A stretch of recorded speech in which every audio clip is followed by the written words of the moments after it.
Selesai kantor Dinas Kesehatan Kota Ambon, kini giliran kediaman pribadi Wakil Wali Kota Ambon, Syarif Hadler, yang digeledah tim penyidik Komisi Pemberantasan Korupsi pada Kamis 19 Mei sore. Tim penyidik KPK tiba di kediaman Hadler di kawasan Galunggung, Kota Ambon, pada pukul 15.30 waktu Indonesia Timur. Selama 1 jam melakukan penggeledahan, tim penyidik KPK membawa pulang 1 buah koper besar serta sebuah kardus dari kediaman Syarif Hadler. Untuk informasi lebih lengkapnya akan disampaikan langsung oleh rekan jurnalis Tribun Ambon, Dedi Aziz yang kini sudah terhubung bersama kami. Silakan Dedi.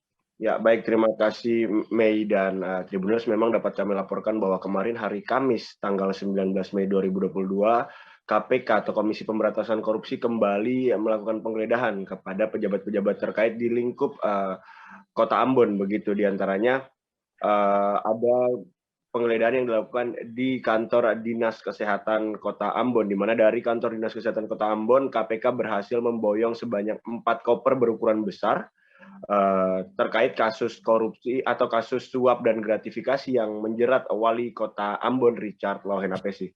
Setelah melakukan penggeledahan selama kurang lebih 2 jam di kantor Dinas Kesehatan Kota Ambon, tim penyidik KPK kemudian melanjutkan penggeledahan ke kediaman pribadi Syarif Hadler atau Wakil Wali Kota Ambon, begitu di kawasan Galunggung. Tiba di kawasan Galunggung pada pukul 14 atau maksud kami 15.30.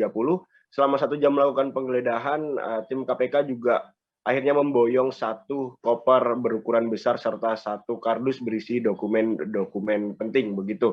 Nah, untuk Syarif Hadler sendiri memang saat dilakukan penggeledahan di rumahnya, Syarif Hadler begitu kooperatif begitu ya. Memang masyarakat juga sempat berkumpul di depan rumah Wakil Wali Kota tersebut. Namun pihak aparat kepolisian sudah mengamankan 1 jam bahkan sebelum dilakukannya penggeledahan. Dan tidak hanya itu, Mei dan Tribuners, memang penggeledahan KPK juga dilakukan di hampir 11 gitu ya, di 11 kantor kedinasan di Kota Ambon yang terkait. Dan memang perkembangan kasus suap dan gratifikasi yang menjerat Wali Kota Ambon Richard Louhenapesi saat ini, tim KPK masih mencari atau menyidik salah satu pegawai minimarket begitu, pegawai minimarket retail yang ada di Kota Ambon yang diduga melakukan suap dan gratifikasi sebesar 500 juta rupiah untuk pembangunan 20 retail minimarket tersebut. Begitu, Mei dan Tribuners. Ya baik, terima kasih Dedi atas laporan Anda. Selamat bertugas kembali. Terima kasih sudah nonton. Jangan lupa like, subscribe, dan share ya.